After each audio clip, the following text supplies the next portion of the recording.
As a new social worker, Emma Agnew didn't get much sleep. It was 2016. She'd just graduated with a master's degree in social welfare from UC Berkeley, and like a lot of people in her field, she felt pressure to put her clinical work first. At that point is when most mental health practitioners are doing their most intense work, working with the most vulnerable populations in intense settings. I certainly was. I was in community-based mental health, working with families who were with the foster care system, and that can be intense crisis-based work, and yet you're expected to carry workloads that are past most people's capacity and to do it on little sleep. And there is this definitely, I think, even in the mental health field, a badge of honor around not sleeping enough, not resting enough, and being able to do it all. It's a cycle that many of us recognize. The idea that we can simply power through exhaustion if the work is important enough. How were you feeling when you weren't getting enough sleep? Yeah, there's the obvious things. I think when we don't sleep well, and for myself, like your ability to think creatively, your ability to kind of see the world accurately decreases. But I do also think that I had really acclimated to less sleep. So I thought, I can function well and I can move that to the side. In 2020, Emma returned to UC Berkeley as the Director for Clinical Implementation and Partnerships at the Golden Bear Sleep and Mood Research Clinic. The clinic focuses on the connection between sleep disturbances and mental health. It was there that Emma began learning just how fundamental sleep is to everything: mood, anxiety, daily functioning, and overall quality of life. There is this eye-opening moment of why was I dismissing sleep? Why didn't I see it as being so important? We live in a society that really values maximizing productivity. We have the saying you can sleep when you die, or ideas of people who sleep in being lazy. There's really interesting research even around how night owls, people who naturally have a later chronotype, tend to experience so much social stigma. And so I think that there's been a disconnect between understanding how we have to have the right foundation and rest in order to do our best work. And fortunately, there is a transition happening now where I think there's more of a conversation about how rest and sleep are important. In her role at the clinic, Emma was tasked with implementing a new sleep treatment in community clinics across California. It was an effort that Berkeley psychology professor Allison Harvey, the founder and director of the clinic, had been working on for the past 15 years. This is Berkeley Voices. I'm Ann Bryce.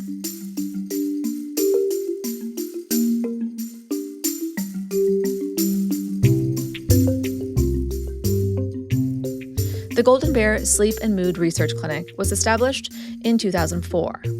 It has two broad goals, Allison explains. First, we're interested in leveraging basic science findings from various fields to improve treatments for mental health challenges. A key focus for us is on improving sleep problems, but we're also interested in other topics like habit formation. In fact, we're using the science of habits to help people who have media use habits that interfere with getting enough sleep. So that's sort of one angle, leveraging basic science into new treatments.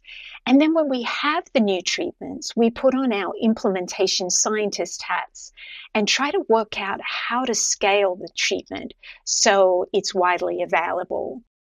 What does getting a good night's sleep do for us? Oh, yeah. It is just profound. Sleep helps us process emotions. That's a key function of sleep, and helps us to think clearly. It helps us at the level of problem solving, creativity. And of course, maybe it's less apparent on a day-by-day basis, the effects on our physical health, but over years, it does really play a role in our physical health too. I also want to be careful because I think that it can be the case that messages about the importance of sleep can make people anxious. And then when we make people anxious, they're less likely to sleep. So, sleep is one of many things that contribute to our health and well-being. It's an important thing, but there are times in life when we won't sleep well, such as having a new baby in the house or caregiving responsibilities. And so, the system is built to be robust and to be able to manage these periods of insufficient sleep. In her research on the interplay between sleep and mental health, Allison has found that when you treat these issues together, the symptoms of each improve. This was contrary to how the medical establishment had long viewed the relationship between sleep and mental health challenges, like anxiety and depression. Sleep science is a relatively young field. It actually wasn't until the 1950s that sleep scientists were able to measure REM sleep and other stages of sleep. And sleep medicine, which refers to the focus on sleep problems, really didn't take off until even later, like 1980-ish, with the first classification of sleep and circadian disorders. So it's a relatively new domain of science. And I think there were just decades when sleep problems were considered to be secondary to mental health challenges. And it was assumed that if we improve mental health, the sleep problems would just go away. So the sleep problems were kind of ignored. Take bipolar disorder, for example. The old assumption was that by treating the mania or the depression associated with the condition, the sleep problems that those with bipolar disorder often have would resolve on their own. But then we started to see findings coming out showing that the sleep problems are actually an early warning signal to an onset of mania or depression. And that, of course, raises a possibility that if we can help people with their sleep, we might be able to reduce the time they spend in episodes of mania and hypomania and depression. And certainly some of the data collected here at UC Berkeley showed just that. If we improve sleep, while people are still taking mood-stabilizing medications, etc., both of those side by side, people did spend less time in episodes and were well more of the time. So that kind of research, we were doing it on bipolar disorder. We also did it with teenagers who were depressed. More recently, we've been doing it with a broad range of folk who are experiencing severe mental illness. And the finding just keeps replicating, and people all over the world are replicating this finding too. If you treat sleep, you'll improve the mental health symptoms. The data clearly showed a connection. But Allison became frustrated that these findings weren't reaching a lot of the people who really needed them. So I started to contact community mental health centers all over California and ask for meetings to talk about whether there would be interest in a project to provide sleep treatment to people within who are receiving services. Many were interested. Not only would it be helpful for their clients, they said, but also for the practitioners themselves. They all worked in highly stressful environments without sufficient resources. They could all use better sleep. So Allison set out to create an accessible tool that allows practitioners to integrate sleep treatment directly into mental health care.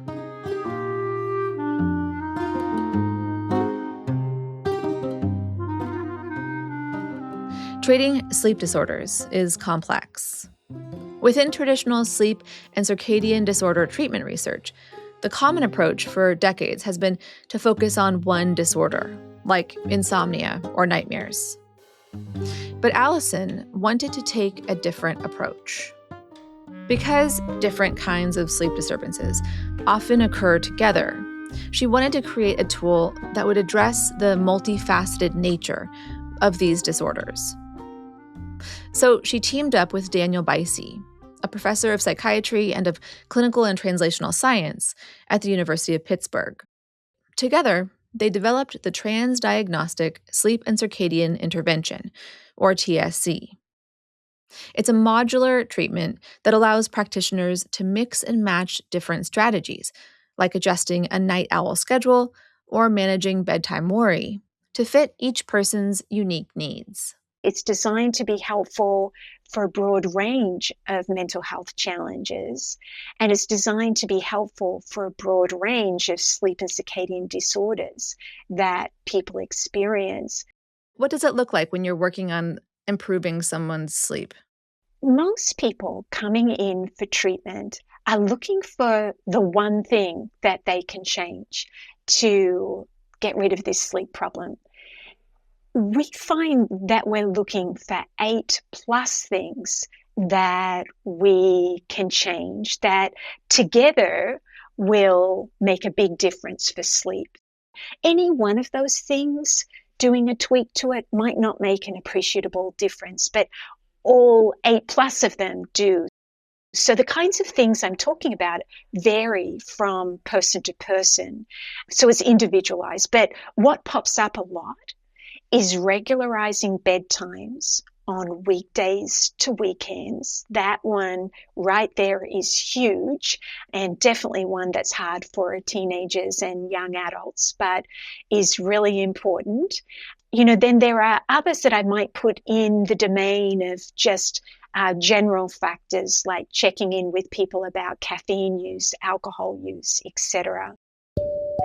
Other examples would be making sure that people are in bed and ready for sleep.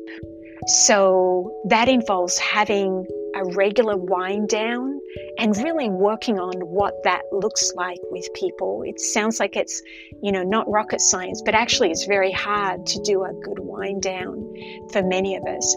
And we also do a kind of a rise up routine. And we make sure that people aren't spending like 11 hours in bed trying to get sleep when they're only getting, say, 7 hours of sleep.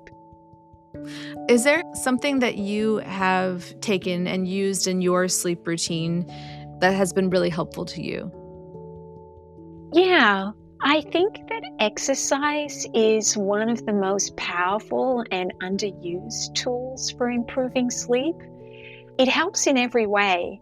It increases sleep pressure, it reduces anxiety, it deepens slow wave sleep at the beginning of the night, it helps us regulate our circadian rhythms. But it's often the first thing to go when we're not feeling like we're getting enough sleep. So that continues to be my favorite tool. For those of us who might worry about getting enough sleep, Allison says that it's less about strictly enacting the techniques and more about setting the right conditions for sleep, then letting go. We get phone calls, I get emails. I was reading whatever book or listening to whatever podcast, or, I just got a wearable and I'm in a panic because my sleep is clearly not good enough and I'm going to die. So a quick fix is actually, we'll stop reading the book, stop the podcast, and let's talk about, a more balanced view of sleep. So it's hard to both get the messages out that we should value sleep, but also not overvalue sleep, because that's a problem as well. It's a gentle reminder that sleep isn't a performance that we have to perfect. It's okay if some nights are difficult. The goal of the Berkeley Clinic isn't to add another to-do on an already stressed life, but to give us permission to stop fighting against our own bodies. Allison and her team had the data and the flexible tool that they could use. But in clinical science, there's often what's called an implementation cliff between a successful lab study and real-world use. The real test was whether TSC could hold up in the high-pressure world of public health care. To find out, the Berkeley team would take these sleep strategies out of the lab and into the field.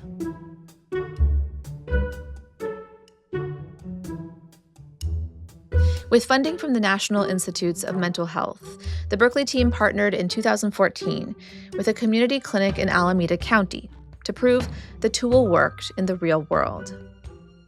It did. We saw that the transdiagnostic sleep treatment improved sleep, but also improved symptoms of the comorbid psychiatric disorder. In 2017, Allison co-published a book describing the tool and how it could be applied. 2 years later, the project expanded to include over a dozen counties across California. Emma was tasked with winning over busy practitioners, showing them exactly how this treatment could work in their own hectic clinics. Those relationships were key to helping people change attitudes towards sleep, helping people really understand why sleep was important, because there is so much messaging around, even within the mental health field, around sleep not being important. We were trying to take the approach of we've got some of this research, some of these tools around sleep treatment. You've got the expertise and the knowledge around your clients, your treatment setting, what you're doing already. How can we partner with and empower you and give you the tools to adapt this? And that worked really well. I mean, it's a long process. It takes time to build relationships. Devin Ma is a clinical supervisor on the performance improvement team at Solana County Behavioral Health. He's been with the county since 2013, primarily as a youth clinician, and he was part of the team that collaborated with UC Berkeley during the study. The challenges that clients come facing is from areas with trauma, with anxiety, depression. Something that's been really coming up recently is eating disorder. There's housing, that's an issue. When Devin trains other clinicians on the Berkeley Sleep Protocol, he emphasizes that the tool is designed to be flexible. And so when I'm training and teaching sleep coaching, every single piece is important. While at the same time, you don't have to use all the modules.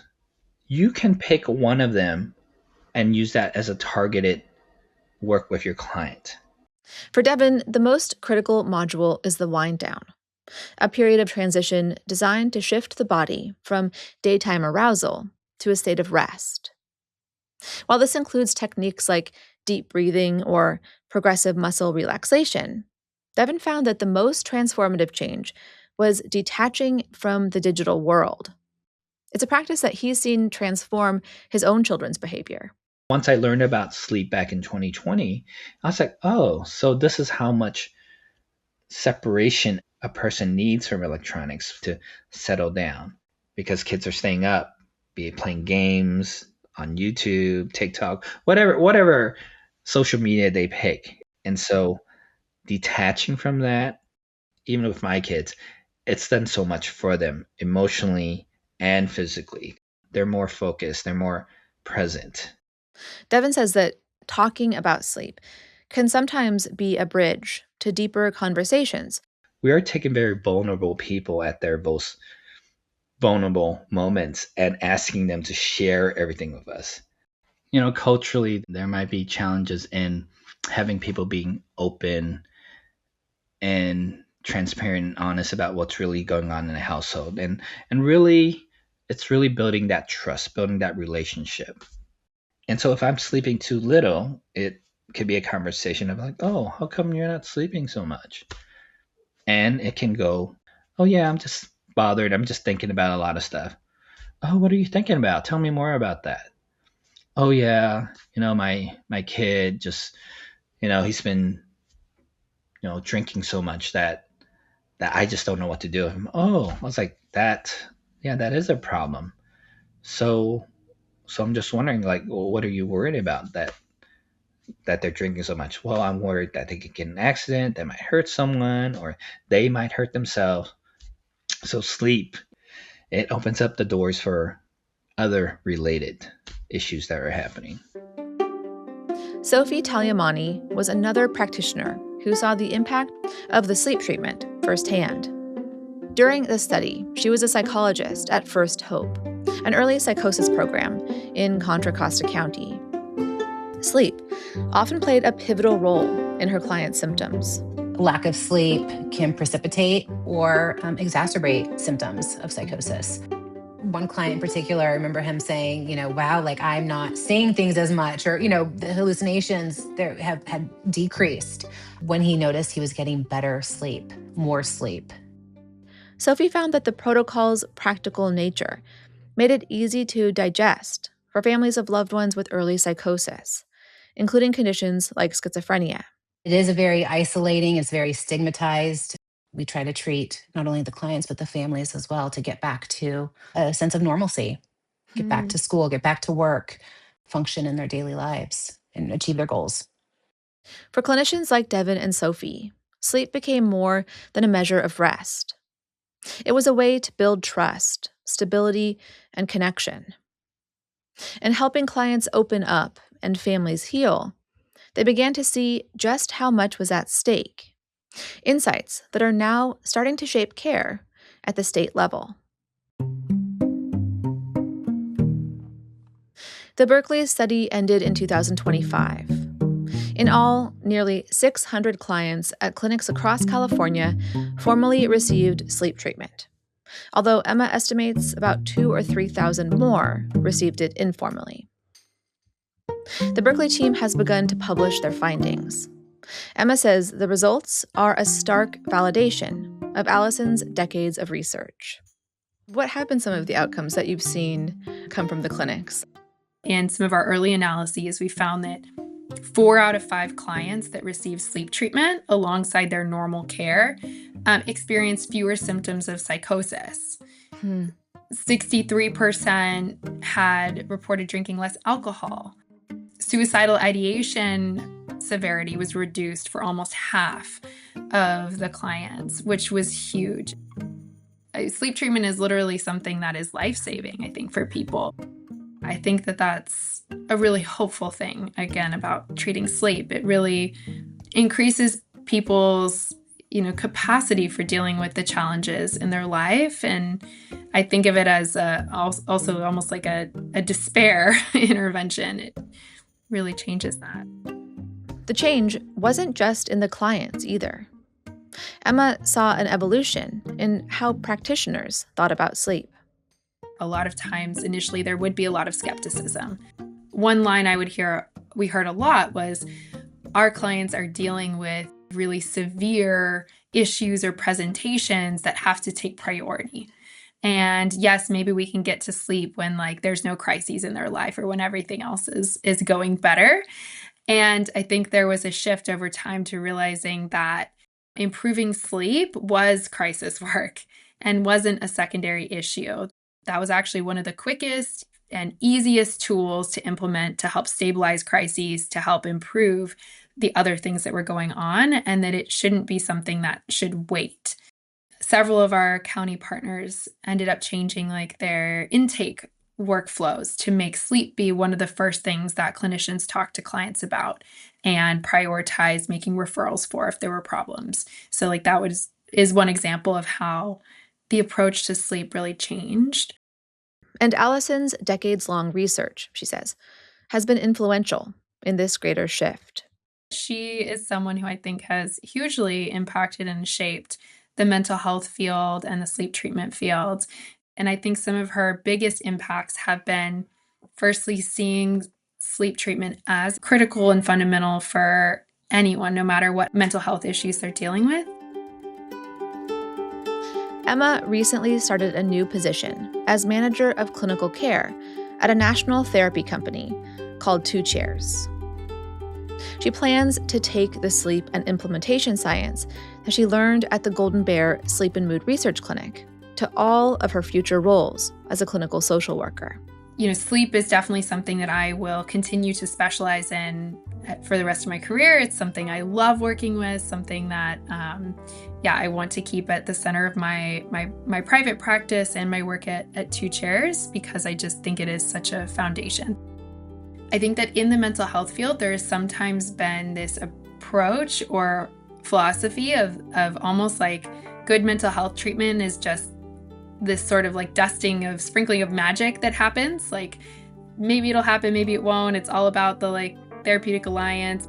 But really we can boil this down to real techniques, real strategies, really learnable tools that hugely improve clients' mental health and capacity. So yeah, I'm just a big believer in all of that now. I'm Ann Bryce, and this is Berkeley Voices, a UC Berkeley news podcast from Strategic Communications. Music by Blue Dot Sessions. You can find Berkeley Voices wherever you listen to podcasts, including YouTube at Berkeley News. This is the 6th and final episode of this season of Berkeley Voices. Over the series, we heard from UC Berkeley scholars working on life-changing research and the people whose lives are changed by it. We also have another show, Berkeley Talks, that features lectures and conversations at Berkeley. You can find all of our podcast episodes with transcripts and photos on UC Berkeley News at news.berkeley.edu/podcasts.